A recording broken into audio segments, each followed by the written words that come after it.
시작을 하겠습니다.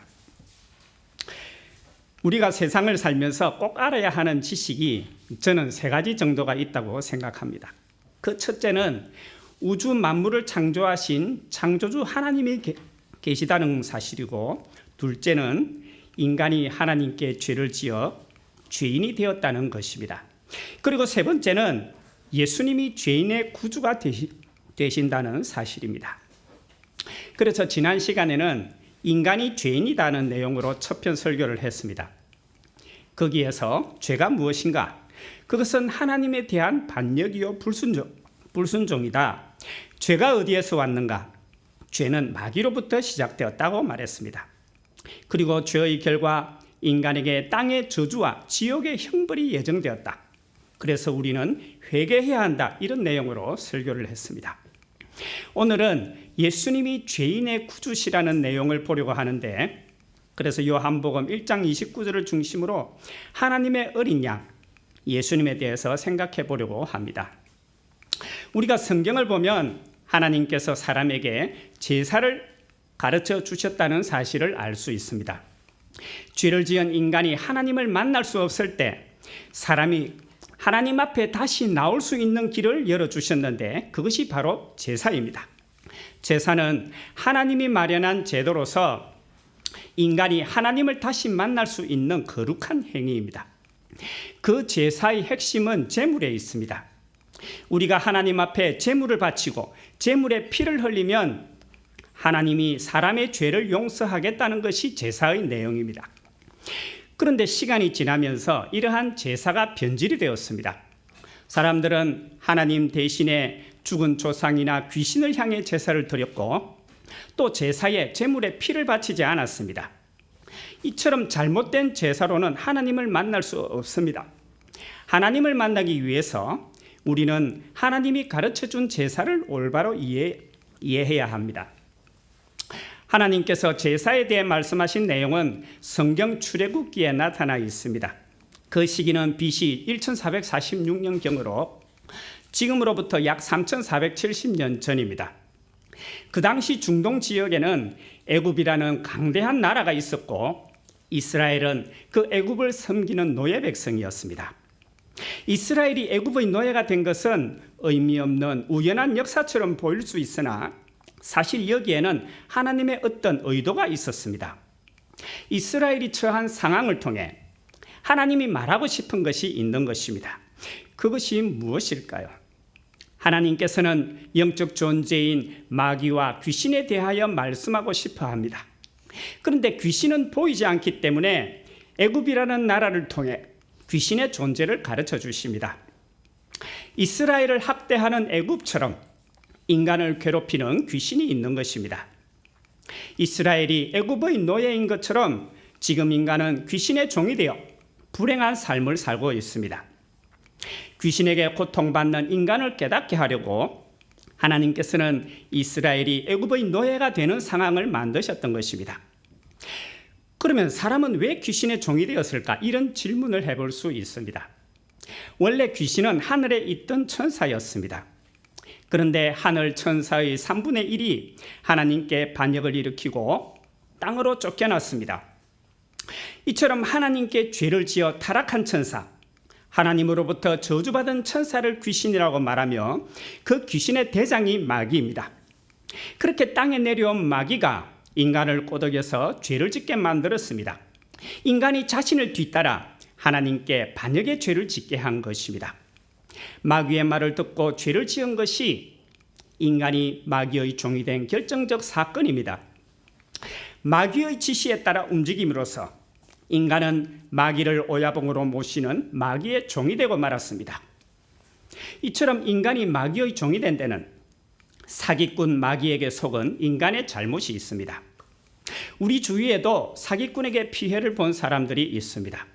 특히 요즘에 사업하자는 제안을 받고 캄보디아로 간 젊은이들이 많다고 합니다. 그런데 그들이 공항에서 차를 타고 도착한 곳은 사람을 납치하여 정기 고문을 자행하고 온라인 도박과 대출 사기를 저지르는 기업형 범죄 조직이었습니다. 총을 들고 경비를 서는 시설에 담장 안으로 들어서는 순간 그의 인생은 끝장난 것입니다. 이처럼 강교한 마귀가 인간을 속여서 자기 아지트로 끌어들였습니다. 마귀 소굴에 들어간 인간은 가지고 있던 행복과 건강, 물질을 빼앗겼습니다. 마귀의 도성에 살아가는 인생이 불쌍하게 되었지만 그것보다 더 심각한 문제는 여기를 벗어나지 않는다면 곧이어 완전한 패망이 닥쳐온다는 사실입니다. 하나님께서 마귀를 심판하시는 날에 마귀 성 안에 살아가는 인간도 마귀와 함께 멸망을 받는 것입니다. 지금 인간이 처한 상황을 안다면 우리는 즉시 마귀의 아지트에서 탈출해야 합니다. 내가 인생을 잘 살았다, 성공했다, 남과 비교하고 여유 부릴 때가 아닙니다. 우리 인간에게 가장 시급하고 필요한 것은 마귀로부터의 구원입니다. 하나님께서는 위급한 상황에 있는 우리를 위해서 훈련받은 특수 요원을 보내주셨습니다. 그리고 마귀 소굴에서 어떻게 탈출할 수 있는지 구원의 방법을 가르쳐 주십니다. 우리는 하나님의 지시를 잘 따라서 마귀 아지트에서 빠져나와야 하는 것입니다. 마귀로부터 구원은 먼저 회개로 시작합니다. 애굽에서 해방을 얻기로 한 그날 밤 하나님께서는 이스라엘 사람들에게 회개하라고 말씀하셨습니다. 어린 양을 데리고 와 양의 머리에 손을 얹고 죄를 자백하라고 지시하신 것입니다. 회개가 무엇인지 지난 시간에 설명을 들었습니다. 회개는 한마디로 나와 죄를 분리시키는 것입니다. 기름으로 뒤덮인 바위를 깨끗이 청소하는 것처럼 회개는 죄로 얼룩진 우리 마음에서 하나하나 죄를 떼어내는 것입니다.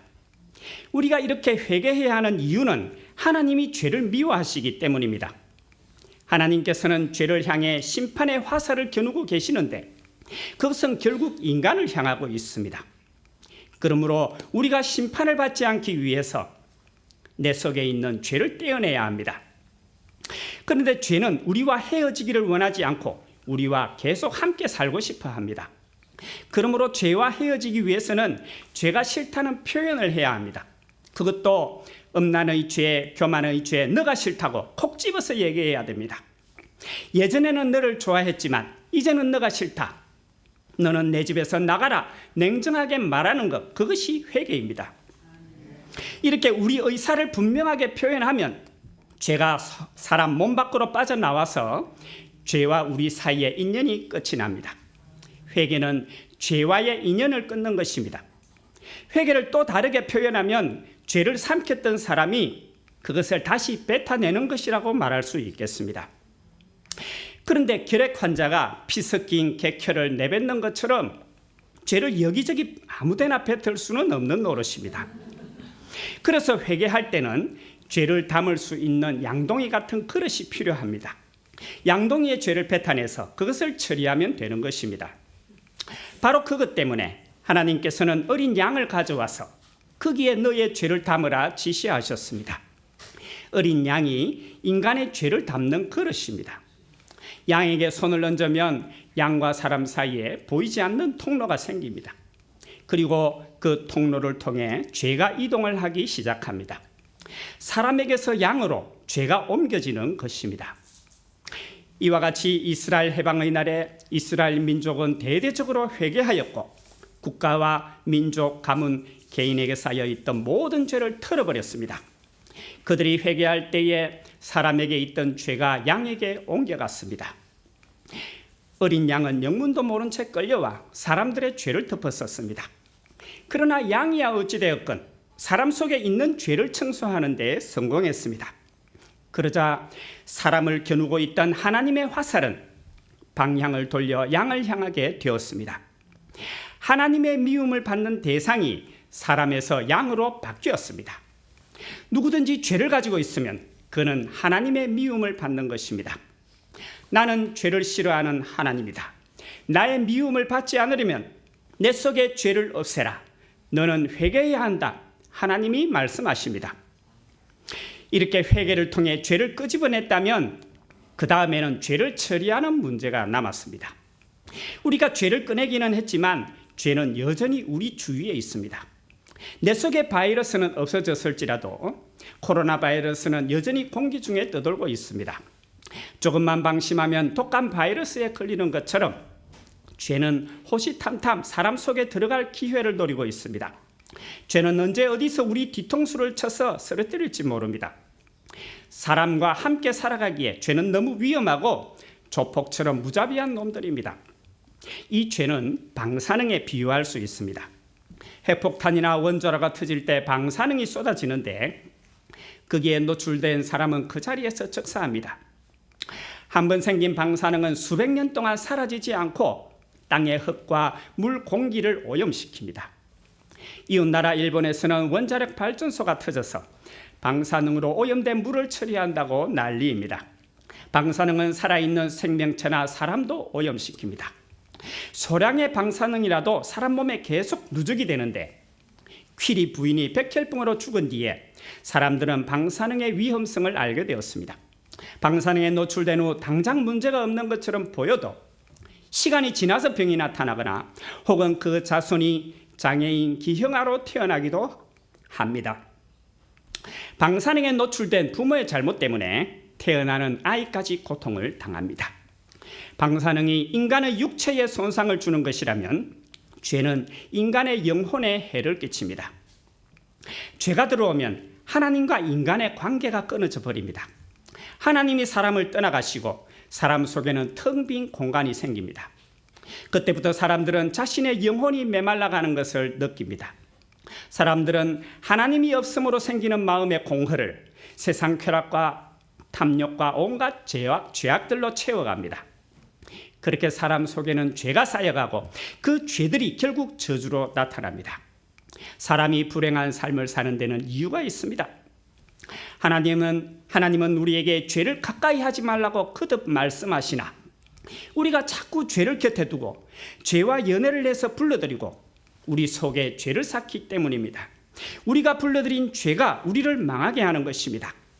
사람이 술로 망가지는 것처럼 우리 인생이 죄로 망가져가고 있습니다. 갓난 아이 근처에 칼을 두지 않는 것처럼 하나님께서는 더럽고 위험한 죄를 사람에게서 치워버리려고 하십니다. 사람이 아예 죄를 만날 수 없도록 멀리 감추어 두고 싶은 것입니다. 죄를 감추어 놓기에 가장 좋은 것은 바로 죽음의 땅 지옥입니다. 이 세상과 저 세상 사이에는 죽음의 강이 있고 둘 사이에는 어떤 접촉도 왕래도 없습니다. 죽음의 강 너머로 죄를 보내버리면 이 세상에 있는 우리가 죄를 마주칠 일이 없고 죄로부터 안전하게 될 것입니다.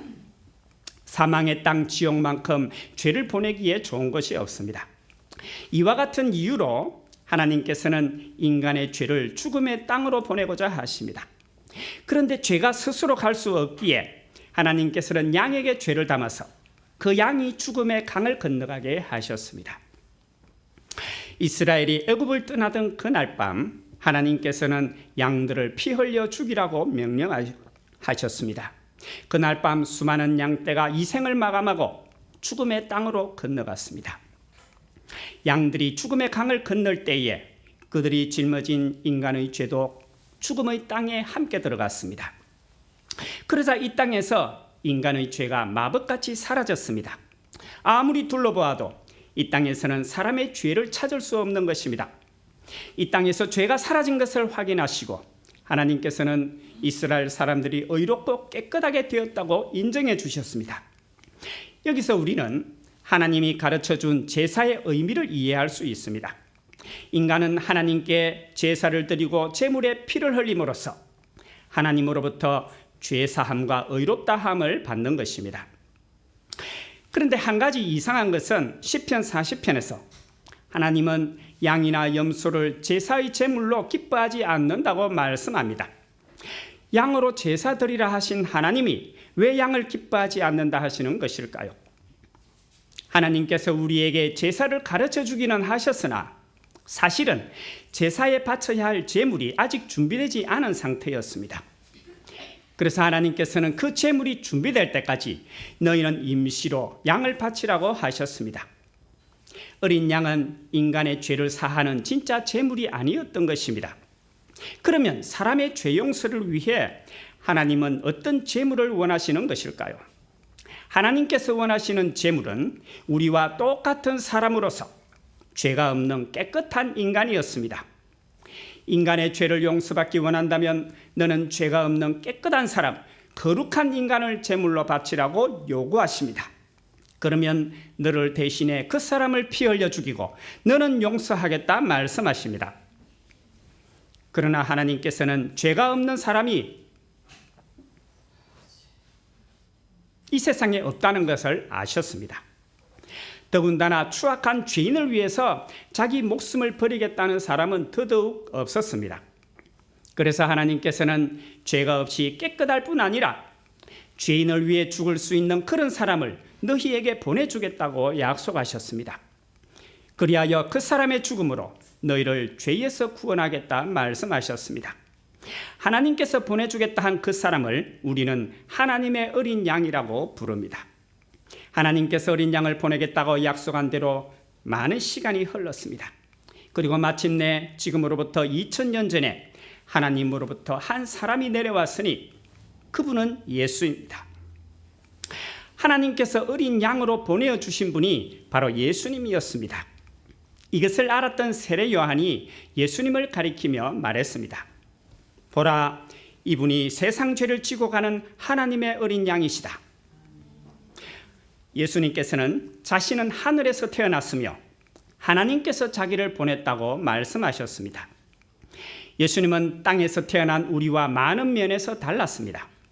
그분의 말이나 인격, 가르침이 비범했습니다. 또 예수님은 귀신을 쫓아내고 병을 고치며 많은 기적을 행했습니다. 예수님은 이런 일을 하는 자신이 누구인지 설명해 주셨습니다. 내가 하는 말은 아버지께서 하시는 말씀이며 나를 본 자는 아버지를 보았고 나와 아버지는 하나라고 말씀하셨습니다. 이를 통해 예수님은 자신이 하나님이라는 사실을 우리에게 말해주고 있습니다. 우리는 예수님을 그저 한 인간으로 보았으나 사실 예수님은 하나님과 똑같은 분이십니다.